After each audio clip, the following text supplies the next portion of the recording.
Tecnologia, entretenimento, internet, mídias digitais. Papo de Futuro com Beth Veloso.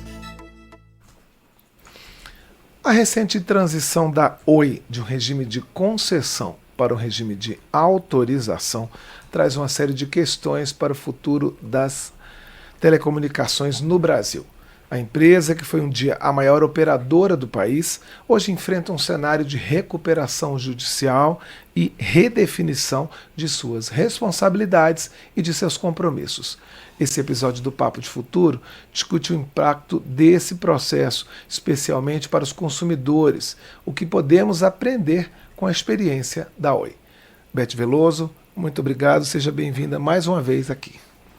Bom dia, Cláudio. Bom dia também, ouvintes e espectadores. Quem lembra que a Oi já foi colocada como a operadora que iria salvar o Brasil, operadora que teria um alcance internacional, que atuaria na África, que seria uma referência de empresa em telecomunicações e em comunicação para o mundo.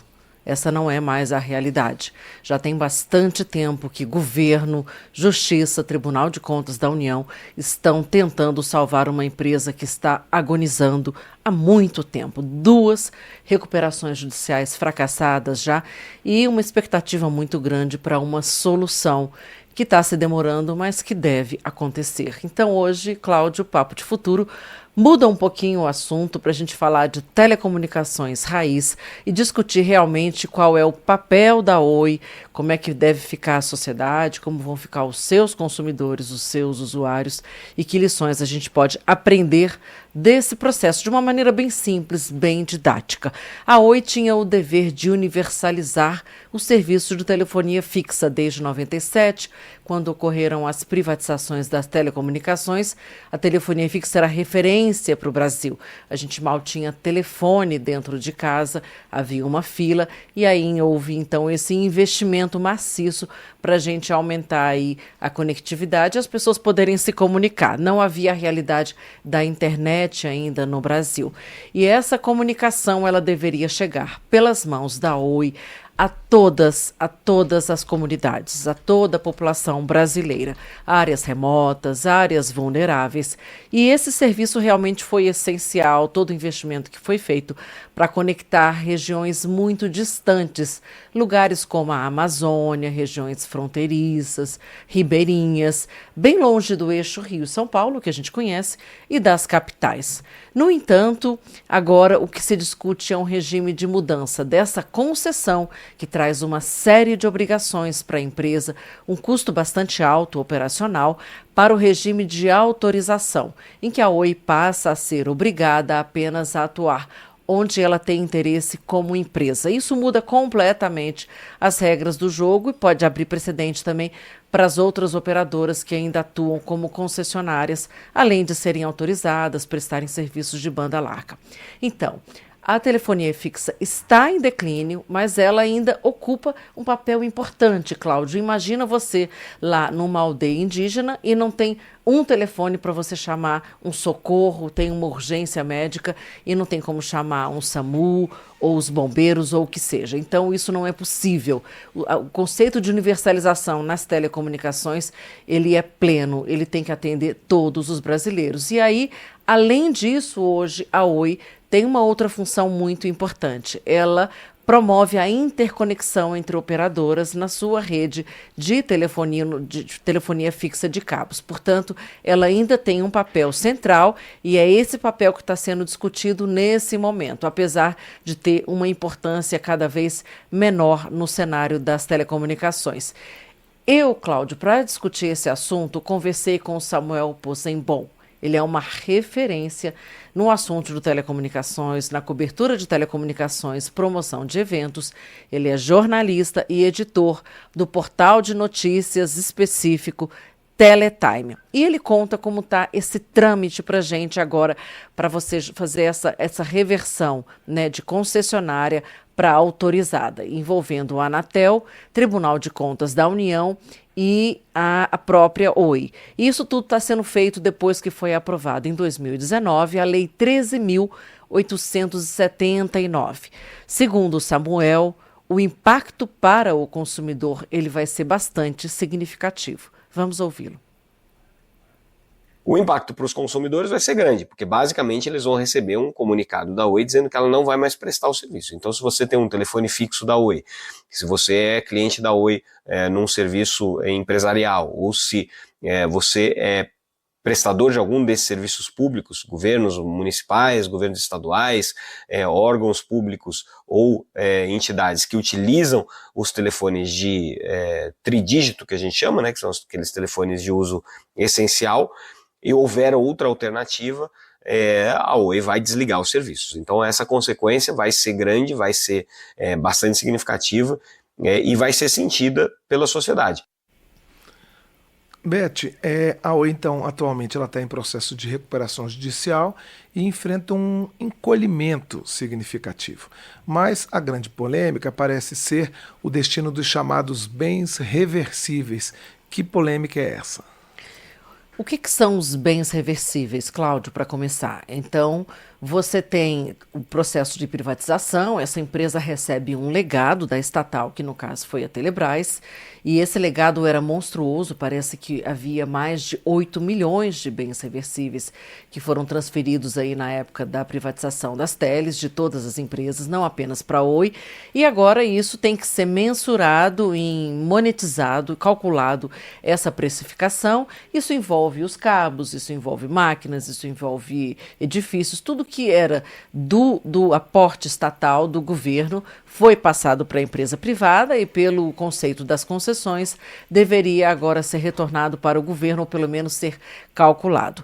E o cálculo que foi feito a partir desse acordo entre a Oi, a Anatel e o TCU, chegou-se a um consenso de que uma empresa que comprou a infraestrutura de fibra ótica da Oi, que é a Vital, ela terá essa conversão dos bens reversíveis num cálculo avaliado em 5,8 bilhões de reais, e essa conversão desse valor vai ser feito em investimentos que a Vital terá que fazer. Investimentos em que exatamente, Cláudio?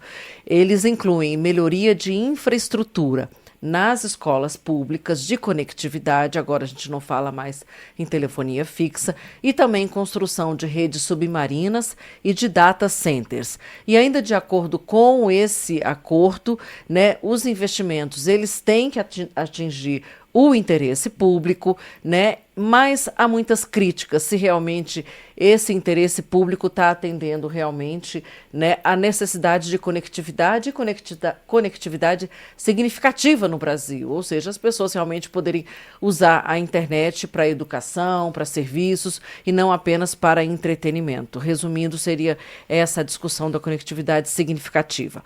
Então, com base nesse acordo, essa empresa Vital, e esse acordo é bastante discutido, eu acho que essa é justamente, Cláudio, a pedra no sapato, né? Então, os investimentos em escolas seriam de 800 milhões, que, convenhamos, não é muita coisa, nós temos um problema ainda muito grande de conexão nas escolas públicas, né? Colocar realmente acesso para uma educação digital verdadeira, e, além disso, 5 bilhões seriam para construção de rede submarina e data center. A questão que se pergunta, e o Samuel também faz esse questionamento, é até que ponto a gente construir data center, ou seja, armazenamento de dados, e aumentar a infraestrutura de cabos submarinos, que hoje está majoritariamente na mão das big techs, das empresas de aplicações na internet, é realmente o foco, a prioridade dentro da agenda brasileira de telecomunicações.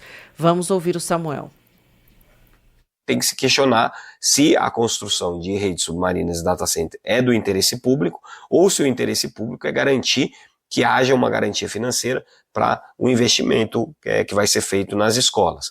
De qualquer maneira, é muito menos do que se imaginava que poderia render essa migração do regime de concessão para autorização. Inclusive, quando o Legislativo aprovou essa mudança na lei, a Lei 14.879, havia uma expectativa de investimentos vultosos em banda larga, em ampliação da infraestrutura. Só que isso, a gente lembra, aconteceu em 2019. De lá para cá, muita coisa aconteceu, inclusive o serviço de telefonia fixa, que era o objeto dessa migração, perdeu muito mais relevância. Beth, e em que pé está esse acordo entre a Oi, Anatel, TCU? Ele já foi aprovado? Ele pode mudar ainda ou ele não muda mais? Qual é a situação atual? Cláudio, então, essa aprovação consensual para adaptação dos contratos de concessão do STFC, que é o telefonia fixa, pela Anatel e pelo TCU já ocorreu. São várias etapas desse processo. No entanto, né, a chancela do Conselho Diretor da Anatel ainda está pendente, aconteceria na semana passada, no último dia 10, mas foi adiado em razão de pendências de documentos e incertezas. Inclusive, a sociedade civil, como a Coalizão de Direitos na Rede, está questionando bastante essa conta que está sendo feita dos bens reversíveis, porque isso vai sim ser transferido para a iniciativa privada. Então, é muito importante para a gente entender esse processo, entender o histórico de por que a gente chegou no estado de tentar minimizar os prejuízos, porque eles já estão postos, eles são irreversíveis, e fazer que uma empresa que seria modelo e agora está falimentar e acumula prejuízos de mais de 24 bilhões de reais em multa. Então, o Estado deve para a Oi, é um outro processo, a Oi deve em multas para a Anatel 24 bilhões de reais. Então, não é uma história que se constrói do dia para a noite. Esses problemas, né, vieram de conflitos societários, de decisões equivocadas na própria gestão da empresa, recuperações judiciais que não se concretizaram, né? Uma tentativa frustrada de intervenção do Estado de transformar a Oi numa operadora modelo nacional, numa campeã nacional. Então, todas essas questões políticas que acabam fazendo com que uma empresa que tem que operar comercialmente num setor, num ambiente competitivo, mas que também tem obrigações de executar uma política pública para o Brasil, acabe acumulando uma dívida enorme. O Samuel, por exemplo, questiona uma dívida tão grande para uma empresa que nunca provocou, por exemplo, um desastre ambiental como o de Brumadinho. E como é que ela pode ter uma dívida tão grande? São decisões realmente regulatórias que precisam ser revistas, questionadas, para a gente seguir adiante. E discutir também esses bens reversíveis, né? Como a coalizão questiona um valor tão baixo de apenas 5,8 bilhões nessa conversão do que iria, teoricamente, de benefício para a sociedade, mas que o Samuel explica que tudo isso precisa ser relativizado, porque a outra alternativa seria justamente devolver a empresa para o Estado e o próprio Estado vai operar e vai ter a responsabilidade de chegar, por exemplo, aos lugares mais do Brasil profundo, como a gente chama, como fazem hoje os Correios do Brasil. Será que o governo brasileiro vai dar conta de fazer isso? E o cidadão brasileiro vai querer pagar essa conta? Então, Samuel explica para a gente, mais uma vez, o que levou a Oi chegar a esse estado assim, tão, digamos assim, lamentável. Ela envolve interpretações múltiplas da legislação, envolve decisões de gestores e atores públicos aí que estão empoderados para tomar essas decisões pela legislação atual, envolve múltiplas interpretações da legislação, então, né, existe uma visão mais patrimonialista da questão dos bens reversíveis, existe a visão mais funcionalista da questão dos bens reversíveis, e existe, sobretudo, uma situação crítica e periclitante do que um dia foi a maior concessionária de telefonia fixa do Brasil, a maior empresa de telefonia fixa do Brasil e uma das maiores operadoras de telecomunicações, que simplesmente faliu. Então, não há mais o que se dizer sobre a continuidade do serviço da Oi. A Oi não tem mais opção, ou ela deixa de existir e acaba, ou tenta se salvar para a prestação do mínimo de serviços que for possível ainda com a infraestrutura da empresa, com a continuidade de serviço da empresa, até que ela conclua o pagamento das suas dívidas e saia do mercado. Beth, e que lições todo esse episódio envolvendo a Oi traz para a gente? Cláudio, então, a Oi serve como um alerta, né, sobre a necessidade realmente de uma regulação e de uma supervisão diferente do que a Anatel vinha fazendo até agora nas grandes empresas de telecomunicações, né? A transição de uma concessão para o regime de autorização, ele marca realmente assim, o final de uma era, né? E aí tem que se discutir qual o futuro das comunicações que a gente quer e que rumo é esse. O que fica claro realmente é a perda do time. O governo brasileiro, a agência de telecomunicações, perdeu o time para dar uma solução para a Oi. Talvez 5 ou mesmo 10 anos poderia ter havido uma intervenção anterior para se evitar agora simplesmente deixar a empresa morrer dessa forma, né?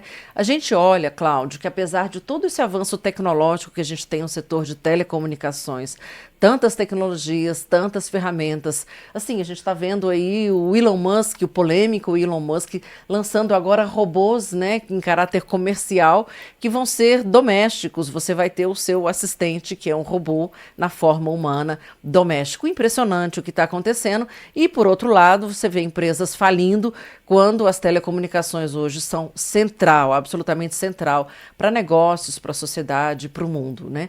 Então, nesse mercado que é o Brasil, um mercado global absolutamente significativo, de mais de 200 milhões de pessoas, isso mostra realmente como é preponderante a gestão dos negócios. O desafio, eu acredito, continua sendo, Cláudio, o mesmo, para a gente terminar.